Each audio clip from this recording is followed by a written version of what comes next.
Hello everyone, and welcome to my personal heaven. I've hit the absolute jackpot today. There's about 200 vintage desktops and laptops here, and I just bought all of them. Now some of this video might be a little shaky because I'm a little shaky. Look! The never obsolete e-machines. You know, I've been wanting one of those.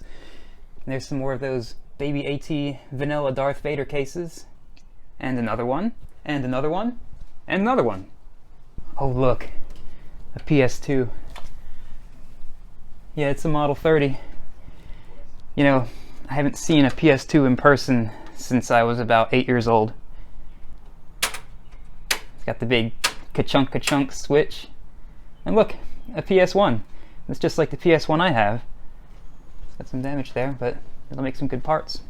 So I did what any reasonable person would do. Went and grabbed the nearest U-Haul, and I'm gonna fill it up and haul everything home.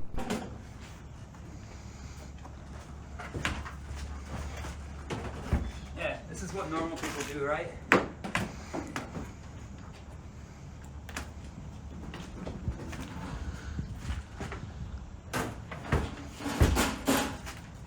Yeah, I had a suspicion I had a problem before, but now I'm convinced.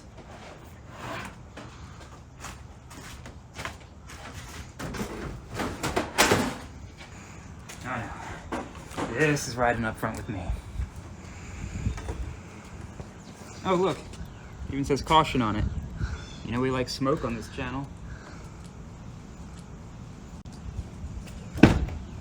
This is not even a quarter of them yet.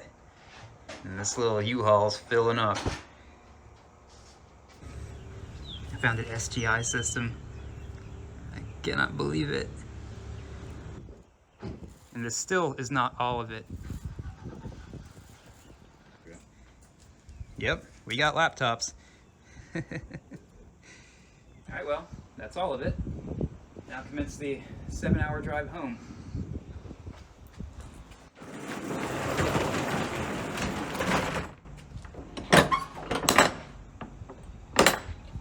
And these are the machines I chose to be my front seat buddies. Of course, the never obsolete e-machines. And this funky compact Presario with the built-in JBL speakers.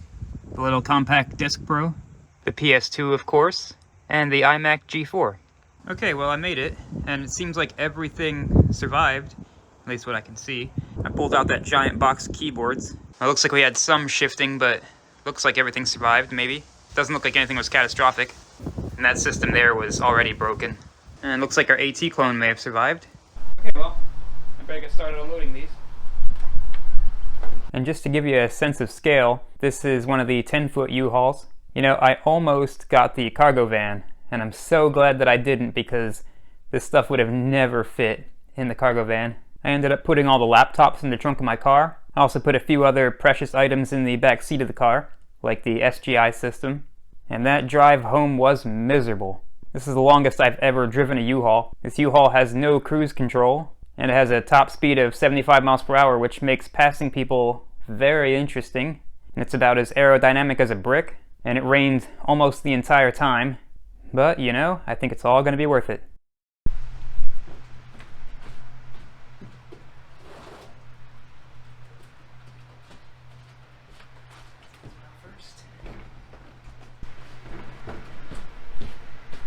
And last one. Except for the ones in the front. That's cool. It's the black version of the Delta Dimension, or the L667R that I did last week. And here's what I've gotten myself into. We are 3 systems deep. Got the Packard Bell Legends back there. Got Laptop Alley over here. I've kind of sorted them by brand. Got a big old pile of ThinkPads here. Do love me some ThinkPads. And this Dell Inspiron right here is super cool. It's got a built-in zip drive. It's something I've never seen on a laptop before.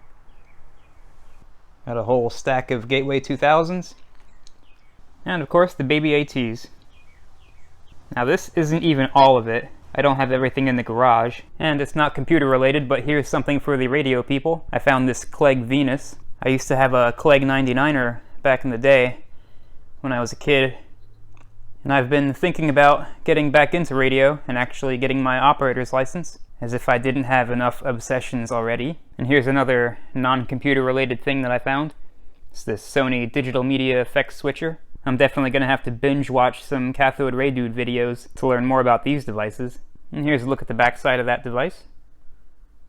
And I found something very weird. This is actually a computer that somebody built into a suitcase. Let's see, let's open this thing up.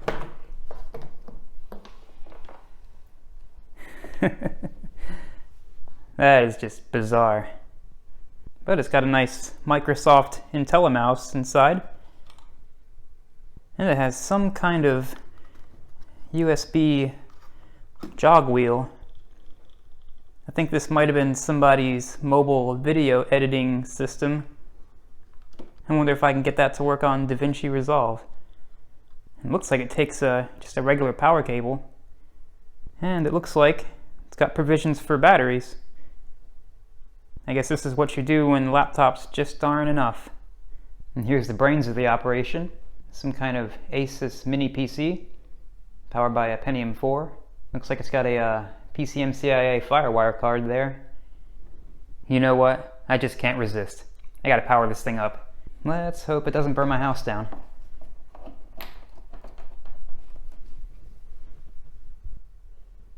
Well, the monitor works.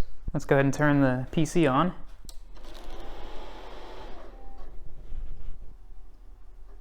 And it posts. And it's angry. Load defaults and continue. Oh, that hard drive sounds very ill. Looks like Windows XP. Let's see if it boots. Oh yeah, that hard drive's not having a good time. But looks like that IntelliMouse might work. And yeah, that hard drive has completely given up. Okay, there can't possibly be enough room for that CD drive to open. Oh, but there is. Oh, you remember these? The cool color CDRs. Looks like it might actually be blank. This thing has about a 1/4 inch of clearance. And you know, I was taking this trip anyway for my birthday, and this is definitely the best birthday present I could ever ask for. And you're probably wondering what this all cost me, and I'm not ready to think about that. Oh, by the way, I'm on Patreon now. Thank you very much to the patrons you see on the screen here. I'll be posting a cost breakdown for my patrons since they're the ones funding this madness. And you're probably wondering if I'm going to start selling some of these. Well, for all practicality's sake, I'm going to have to. That's something I'm definitely going to have to come up with a plan for. And my patrons will be the first to know. But if you're new to the channel and you enjoy this lunacy, be sure to subscribe. I've got an absolute avalanche of content coming because I'm going to be tearing down, testing, and restoring each and every one of these machines. But that's all for this video. Thanks for watching.